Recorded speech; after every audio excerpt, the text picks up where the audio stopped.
All right, all right. Quarterback School Live, back-to-back days. Get the out of here. What are we doing? I miss you guys. The YouTube volume, not literally the audio, but the amount of content being shared this week, a little bit down just because we've transitioned to a little bit more college football, which is at the moment all Patreon community. So got to keep the YouTube vibes going. Figure we'll do it live, come over here, talk some ball, talk some more Super Bowl, talk some more college football, talk about draft season right around the corner, get into what any questions that we got. As always, what up, Tricky Trips?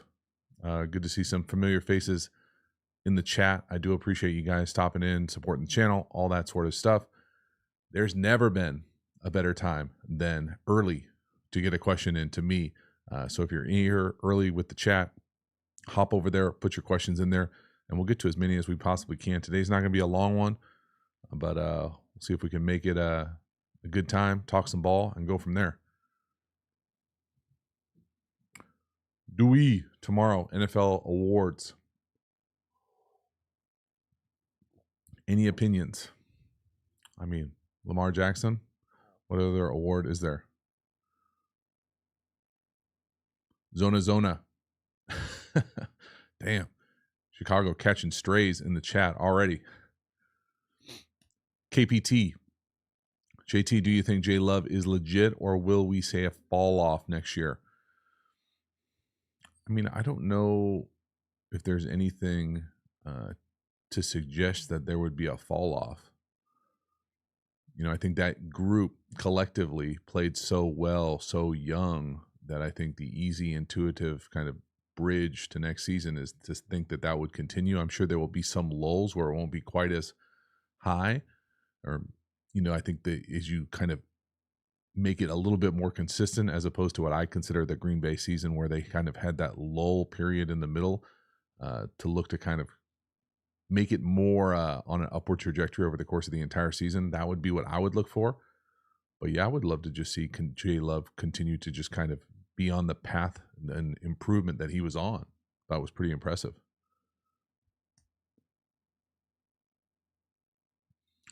Man, Chicago. Just, I mean, here's the thing with the Chicago. Like, I saw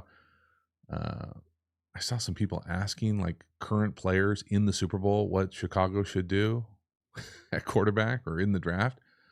I mean, I couldn't help but chuckle. I couldn't imagine having to try to answer that if I was a current player trying to focus on the biggest game of my life. Man.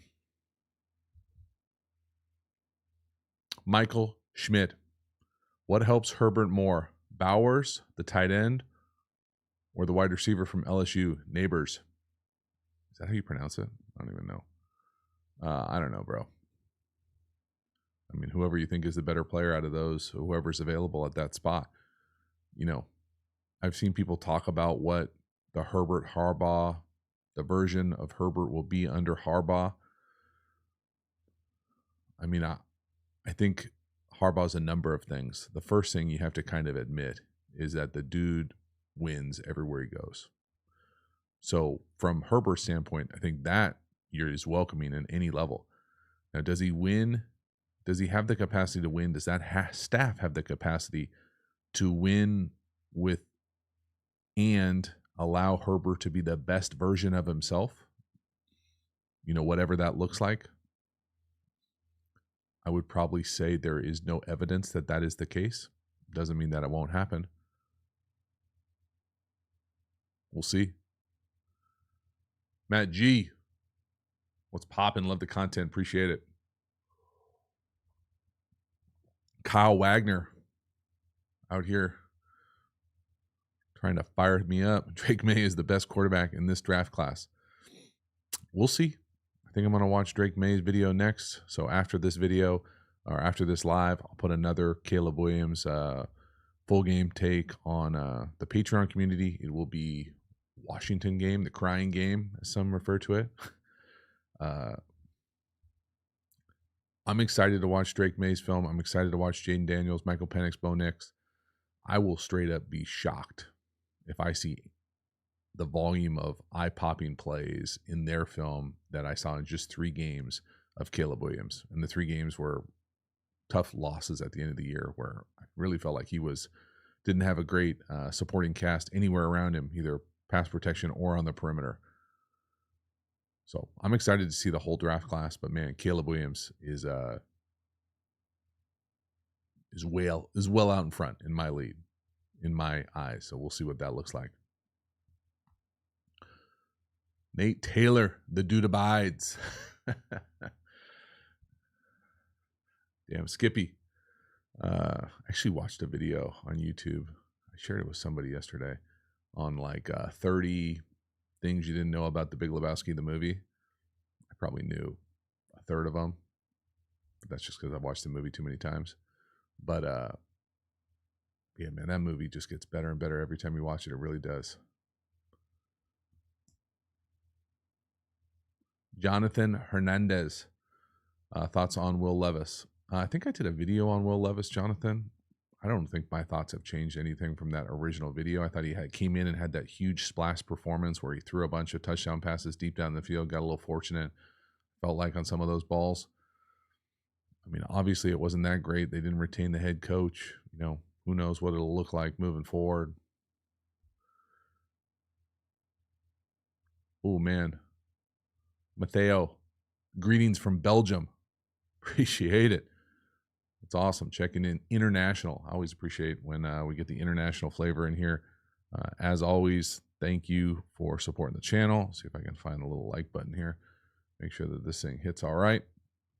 As you come into this thing, do me a favor, hit that like button so we can keep these lives kind of cranking, throwing up in people's feeds as they come to YouTube. So appreciate you guys.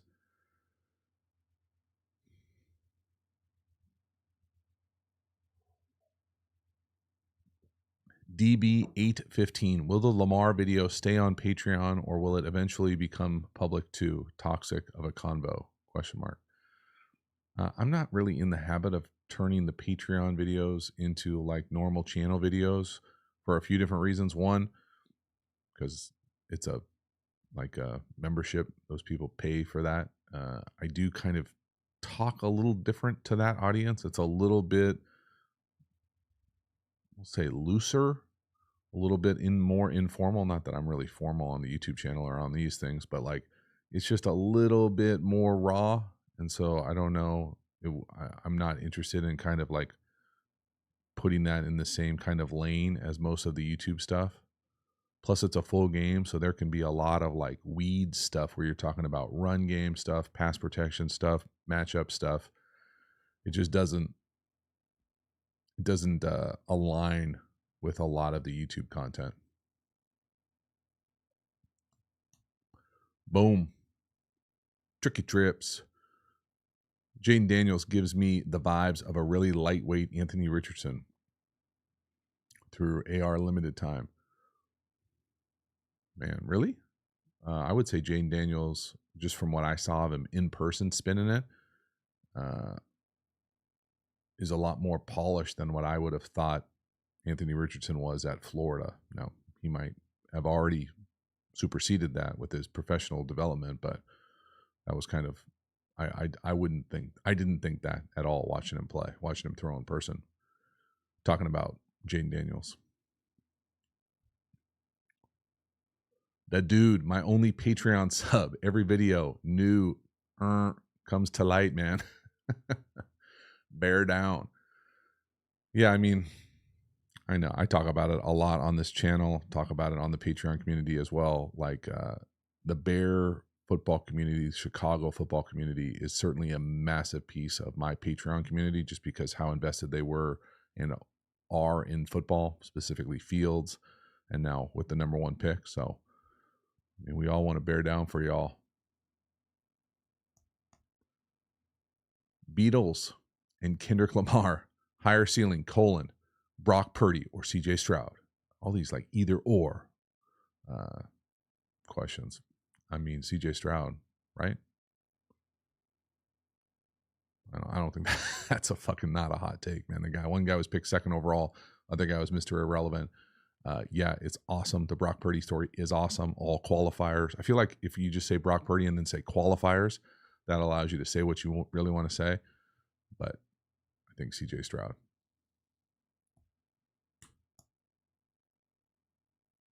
We got a lot of I appreciate the sweater love in here. uh got a lot of Jordan love. The Packers peeps, even on Super Bowl week, they're gonna be hot in here. We got Alexander Wilson. Boom. Super chat. Appreciate you. Hi JT. You probably already shared your thoughts on this, but what's your thoughts on Cliff Kingsbury as OC? I mean, I'm happy for Cliff. I'm happy for probably whoever's going to be playing quarterback in Washington. You know, people love to think like, oh, because Cliff's an air raid guy. It's going to be an air raid quarterback. It's for sure going to be Caleb Williams because he was at USC. Like, I think of Drake May as an air raid guy, right? Like Phil Longo was there for a while. That's air raid ish to me. Uh, you know, I think I personally, I think I talked about this in one of the videos, maybe a Patreon video recently. Cliff was part of the Saints organization one off season when I was there, so he was in the quarterback room for an off season. Good dude, sharp dude. I enjoyed hanging out with him. As a football play caller, you know, I will be interested to see Cliff evolve. You know, as from a kind of like air raid player, air raid coach, head, college football head coach, NFL head coach, now into the OC game. I would challenge him if I was like talking to him to just say, hey man, let's have the capacity to be a lot more multiple. Like get away from the 10 personnel stuff, get away from the open edge stuff, challenge him to be more multiple with what he does, how he thinks. You know, I always think the analogy that I always give to people in football world is play calling wise and offensive architecture design wise, I always think in flanks. So to me, what that means is like side of the ball, and assuming that there's going to be 5 offensive linemen, have, the center and 2 offensive linemen on each side. What else does that flank look like? Is it an inline tight end? Is it a sniffer? Is it a wing? Is it one tight end? Is it a nub? Is it an open edge? Is it a 1 wide receiver, 2, 3, stack, condensed, wide? Are we motioning? Are we shifting? And I think air raid guys, and again, I'm not certified, so don't come at me sideways, but I don't think they think in flank like that. I think they think in routes on air. Like we'll just run, we run, like read it out. 1, 2, 3, 4, 5, 1, 2, 3, 4, 5, mesh, 1, 2, 3, 4, 5, mesh, cross. And so that's what I would want to say to Cliff. But also it helps to get a quarterback who doesn't play video games all day. Justin Dupengeiser. That is alphabet soup there, homie. I apologize about the last name. What was your favorite pass concept as a high school coach? I think the first year we called 4 verts more than anything else. I'd have to go back and look at the second and third years, what we called more than anything else. I really don't know. I would imagine over the course of the 3 years that I was coaching high school football, we called a vertical, some form of it, 4 verticals, 3 verticals, more than any other pass concept. If I had to like pick something that wasn't that, I would say the way that we structured the offense, and I know a great course that goes into significant detail about this, basically allows you to put whatever you want front side, back side. So I would have like whatever we wanted front side, and then on the back side have some iteration of essentially Y cross or air raid cross with like the inside guy running the cross and the outside guy running like a post curl read, like post to you can't, as kind of the backside, like whatever's the front side concept that I anticipate getting coverage wise. So have an answer versus whatever you anticipate getting or see from the sideline, and then have Y cross post curl on the backside to give you that kind of like full field 1, 2, 3. Hope that makes sense. Joey M, excited to watch your Caleb breakdown versus Washington. Appreciate you, dog. I've had fun watching I mean, if it was just me, like if I didn't share the videos, and I do like sharing the videos on Patreon and certainly love what Patreon provides to the channel, but like if it was just me and I could just crank out Caleb all the way through, it's pretty damn entertaining. Man, I'm telling you, there are so many eye-popping throws where you're just like, Wait, what did he just do? He just did a spin? Like he just kept it himself, hero ball, put on a cape, spun, made somebody miss, talked shit while the play was still going on, and then made a crazy wild throw. Now, the Washington game, he does a lot of that, and then there's a nasty turnover right before halftime, and then the last like series quarter doesn't play as well as he probably expects to play. So that makes it a little bit, a little bit more sloppy, but still, the eye-popping plays are just pretty damn special. They really are. Boom. Chris Palmer. Epic sweater, bro. It's winter time. Winter is coming in Coronado. It's rained like 3 days in a row. People don't know what to do. Freaking out. Let's see. Do I have a GIF of my sweater? I think I do. No, that's the hoodie. Damn it. Gotta go in there and do it. This one just brings me joy just seeing the actual sign of it. Big dog. Let's get to work. All right, what else we got? 10 Commandments. Would you roll with Aiden O'Connell as a starter? No. Do you see him successfully running an offense? Sure. These are good questions. I like this. Flick of the switch. I'm glad you caught that. Or he's out there catching strays out here.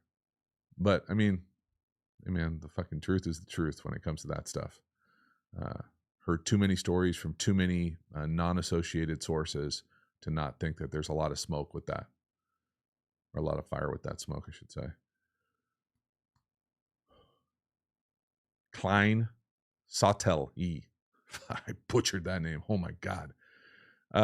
What wide receiver should Panthers target for Bryce? I can tell you who they shouldn't target. That was just low-hanging fruit, man. I'm sorry. No, I don't know, man. Not wide receiver school. Don't look at college football wide receivers. I know there's a bunch of them going out. No idea. Sorry. Exxon 6. Yo, JT loved the work. Drew Black. What we got, Drew Black? Does the idea of Caleb going to Chicago bring you some form of pain seeing how Fields ended up? Some form of pain. Joking, but also serious. I mean, here's the thing. Like, I don't think anybody would say that Justin Fields was set up for a lot of success at Chicago. And besides for maybe Getsy. If someone did say that he was set up for success, I would disagree. Okay, so that part of it is, yes, me making excuses, but also me describing what I saw on film. The other part of that is, did Justin play well enough back-to-back years to say he's absolutely the guy, no doubt about it, for sure, better than anybody we can get in the draft? No. So they can both be true. So yeah, do I wish he could have gone into a system with a bunch of studs around him that allowed him to flourish, with a coaching staff that got the absolute best out of him and put him on a trajectory towards the Hall of Fame? Absolutely. That didn't happen. He didn't play well enough over the course of the years he got an opportunity to play. Now, he played well enough to probably continue to be a starter in the league. And we'll see what happens as far as when he gets traded and what he gets traded for and where he gets traded to and what all that. But I don't feel like those are hot takes that I just said. Like that's been my opinion. I feel like I've been really explicit and documented it in real time as we've watched the film together and shared it publicly. So yeah, do I wish it would have been different? Sure. Am I excited to see what Caleb Williams looks like in Chicago? Hell yeah. Do I hope they go get some more weapons on the perimeter? Hell yeah. Do I hope that the offense looks more like a well-run, robust, comprehensive NFL scheme? Hell yeah. We'll see. Oh man, I'm gonna butcher your name. I'm not even gonna try to say it. How the hell do you pronounce J-O, whatever that A is, O? Joa? Yo, sup, JT? What's up? Excited for the first NFL game in Brazil. Brazil next season. Speak a little Portuguese? Yeah, I'm excited. I should get down there. Should we get a little quarterback school road trip? Get the league to take care of us. Go down there and do a little film analysis. Southern Hemisphere? Sweet. I'm ready. Sign me up, league. Maybe. When is that? Like first week of September?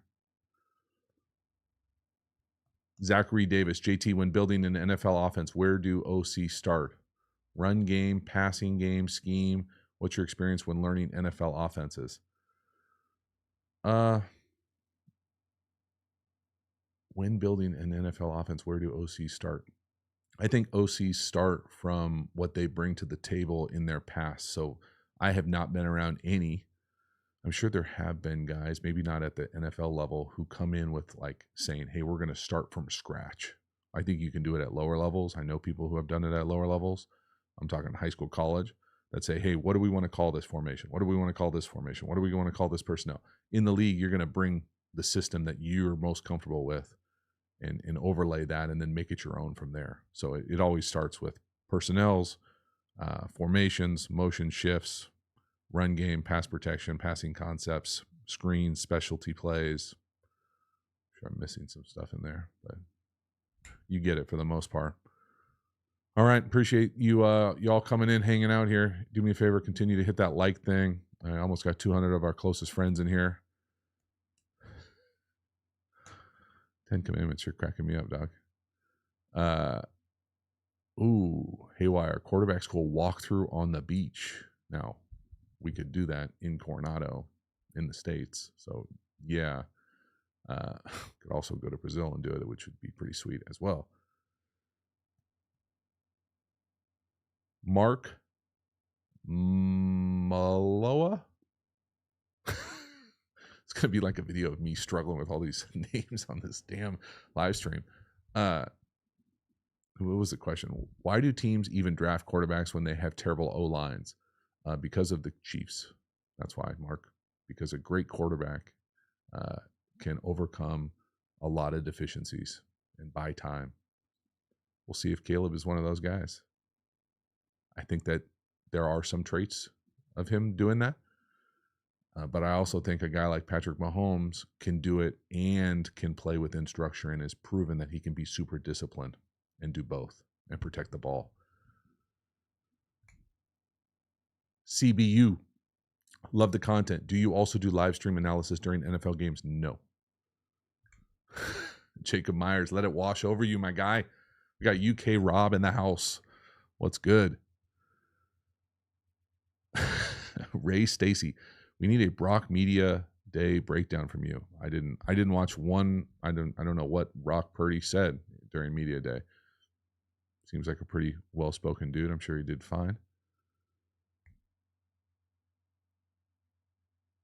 Tom Carpenter, one more for you. What does a typical walkthrough practice look like? Tom, this is a good question. I was going to roll this into an off-season video, which I wanted to do a couple people. Oh, excuse me. Got my Sam Solik burp there. A couple people have asked me about a pregame video, and a pregame would probably involve a walkthrough. I think of walkthroughs a little bit different at every place. Not a one walkthrough template exists. I personally think walkthroughs like on a field are better than like walkthroughs in a park or in a hotel lobby or a hotel like ballroom. But on a field, I prefer guys on the perimeter to go fullish speed, maybe not 100 miles an hour, but at least jogging. So quarterback gets like the spacing of it correctly. That's why I like the field and the splits and all that, and the communication is a focus. And then you can run as many plays as you can. I've been around some teams that will run like muddle huddle, 50 plays in a half hour, like just constantly like muddle huddling and rotating. I don't think it's out of the ordinary to think that you can get at least a minute of play. So in the NFL, if you're in a half hour walkthrough, to get 30 plus plays, and coaches are always adding plays, that type of stuff. So that's how I've always done it. I always think it's just a way to get a lot more reps without going full speed and like banging on each other. Alex, greetings from Frankfurt. Go Galaxy. Let's go. Love it. Elijah, capital A anticipation, bold it, italicize it, underline it. This is awesome stuff. Y'all let it wash over you. Elijah, I've actually thought about, I got to get some like shirts or something going with that type of stuff on there. For a while, I was having some like sayings people would say back to me all the time that I thought was pretty funny, and that was definitely one of them.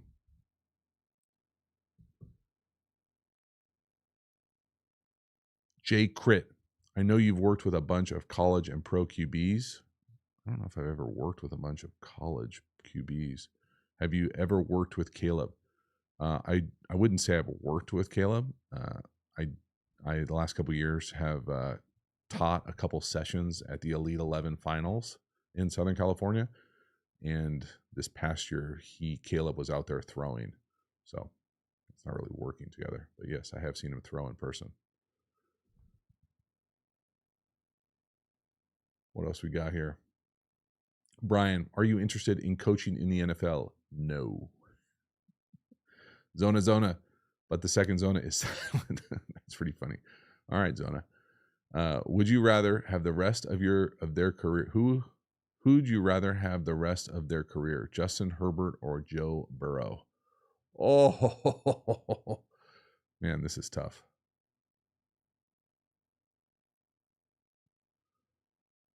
My initial reaction is Joe Burrow, just because I so enjoy the way that he plays the position.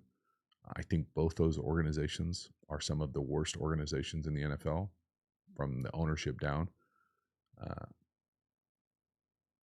The support is probably better in Cincinnati as far as just like the fan culture vibe, not culture, but like the fan support, just because the Chargers are so like whatever when it comes to, home games. They'll be half the other team, more than half the other team. But Harbaugh coming there, you're going to win. Who's going to win more over the rest of their career? I'd still go Burrow. Although, man, it'll be interesting to see what Burrow and the Bengals look like if they have to kind of revamp their perimeter and it's not quite as dynamic as it has been.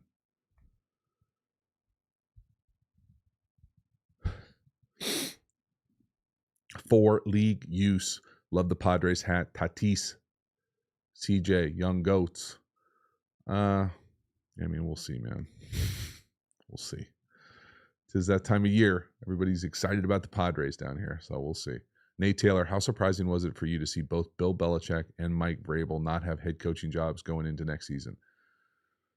I will say it was definitely a little surprising that they both didn't. I could see why Bill Belichick perhaps wouldn't, just because I would imagine what he would demand, rightfully so, in an organization. I could see some organizations just not being interested right out the gate. Like if he wants to be the head coach GM, some organizations just aren't comfortable with that, or they really love their GM already in place. The Vrabel thing, to me, I don't really understand. The little I know Mike, I think he's one of the better NFL head coaches. I think he's been on the forefront of a lot of some of the like aggressive decision making. Certainly seems like a dude who could resonate and command a lot of respect in the league. No. Do I love necessarily what they did offensively? No. Do I think that was directly tethered to Mike Vrabel? Sure, because he's a head coach, but you make a poor decision or a couple poor decisions in your coordinator, your quarterback position, and now your all-world running back's a little bit older, and things aren't quite the same. So I was probably more surprised by Vrabel just because of I thought how he was looked upon across the league, but I'm sure he'll do one fall of Fox TV and be back into a good job next year if he wants. What else we got? Do a couple more here, and then I got to go Wednesday short day at school. Got to go pick him up, drop off, pick up.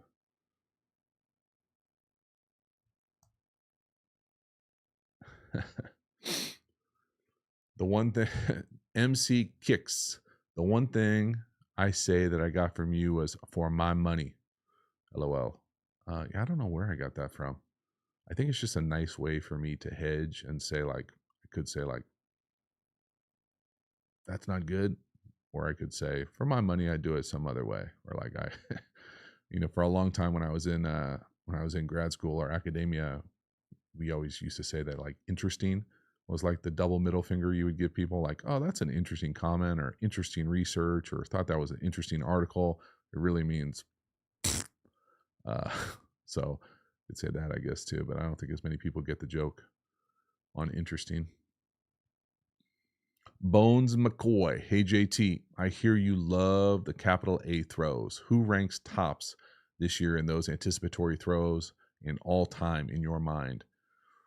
Ooh, all time. I don't know if I could do all time off the top of my head. I'd have to go this year. The ones that jump up are Tua, Purdy, CJ Stroud, historically Burrow. I think Patrick Mahomes has some anticipation, a lot of anticipation throws. Probably forgetting people. I don't know. That's pretty good. That's pretty good company. My guy Joe. 2 lives in a row. I know. Couldn't believe I well, the thing about it is, I'll tell you why it happened before I even read the comment. Because I'm doing all this college football, and as of right now, the college football thing on YouTube is a problem for me. We're putting it on other sites. We're putting it directly through Patreon only. I just need to keep the YouTube thing going. It is certainly an important part of the channel, so that's kind of the centric to the live thing. We'll see how it goes. Let's see what you got. 2 straight lives. Bro, did Folsom's finest, Jake Browning. Joe is from Folsom. Okay. So am I. I grew up in Folsom. Folsom's finest, Jake Browning, play well enough to earn a starting job somewhere next year, like Foxborough, perhaps. I thought he played really well. I don't know if it necessarily means someone's going to give him an opportunity to start, maybe to come in and compete, or be in a crummy quarterback situation where there are question marks and he could come in and like take over and never give it up. Yeah. It's definitely not going to be Cincinnati. That dude used to ball, and I remember seeing him throw like 100 touchdowns a season or something, like 10 touchdowns in a game. The Bulldogs were on fire. Jake Browning fighting Bulldogs. Alexander Wilson, what are your thoughts on OC scripting plays? I think I have a full video on this, Alexander. I heard from an old school player that played for Joe Gibbs, and he doesn't like it because if you script, you have no feel for the game. Thoughts? Yeah, that old school player is probably too old. You can't have a feel for the game for the first like 10 plays of the game, the first couple plays of the game, right? You have to have something that you want to run based on preparation. So I think I think I talk about it a lot in my full offense course, but I'll talk about it a little bit here. In the league, I absolutely think scripting plays is a thing that you almost have to do. I think it allows you to get practice. Guys get comfortable knowing what they expect to run. Now, it doesn't mean you have to stay in order, but there's a level of comfort, especially if you're doing a lot of intricate movements, shifts, motions, changing personnels, where guys will get comfortable with that. I think if you're not doing that, you're probably not as prepared as you could be for the first part of the game. The next part of it at lower levels, and specifically at the high school level, what I evolved into was a real focus on series starting plays and series starting packages. So say the first series of the game, I knew we wanted to be in 12 personnel and try to capture the edge early and then move the launch point. So we'd have kind of like the first 2 or 3 plays in a personnel, my favorite 12 personnel plays. Then we do the same thing for the next series. I'd want to go 10 personnel. The next series, 2 personnel. The next series, 10 personnel. Next series, 13 personnel. And have those series starting plays. And then within the series starting kind of chunk, you would have, in my mind, I'd have like, okay, after a big play. So after a chunk, what do we want to get to in that personnel? After a chunk, what do we want to get to? And so that was how I thought of it. So it was like scripting within the game or scripting tethered to the personnel. I never talked to, like, that was just how it worked for me. I don't think I hijacked that from anybody. I just liked it like that. All right, last one here. Appreciate you guys hanging out. See what we got. Give me something good here. All right, David. Going off the scripting plays question. During the Sugar Bowl, the reporter said Steve Sarkisian, geez, if I could spit it out, scripts 40 plays to start. No. Yes, that is too many plays. Seems like that's just scripting the whole half. I would say that if that is true, which I'm not sure it is, if that is true, that's more of a him exercise than a useful exercise. I can't imagine if you're scripting 40 plays for a half and say you call 40 plays in that half, you're not going to call those 40 plays because you're going to have situational ball, right? You're in that script, you're not going to have third down plays, probably. You're not going to have fourth down plays. You're not going to have red zone plays. You're not going to have backed up plays. So you're thinking that you're going to get 40 like traditional in phase down in distance from the 20 to the 20. I just don't think you are. Now, do coaches do busy work because they're comfortable doing it? Hell yes. So that's not that out of the ordinary for me. James Tyree. Do you know Joe Davidson from the Sacramento Bee? Absolutely, bro. I grew up in Sacramento. Joe has been getting after it for a long time, and I probably didn't appreciate how good Joe was at his job while I was going through it because I probably disagreed with some of his takes, but definitely got to respect the fact that dude has been in it for a long time and certainly seems to love what he does for the high school sports. And I certainly now, from a distance, appreciate the way that he covers it and what he does at a high level for that area. It's not everywhere. That's not everywhere. All right. That's a wrap, y'all. Thanks for hanging. Certainly appreciate the support. We might be back with another live tomorrow. Who knows? If I get done with the college football early, we might do another live. Keep this thing rolling. So thanks for hanging out, and I'll see you on the other side.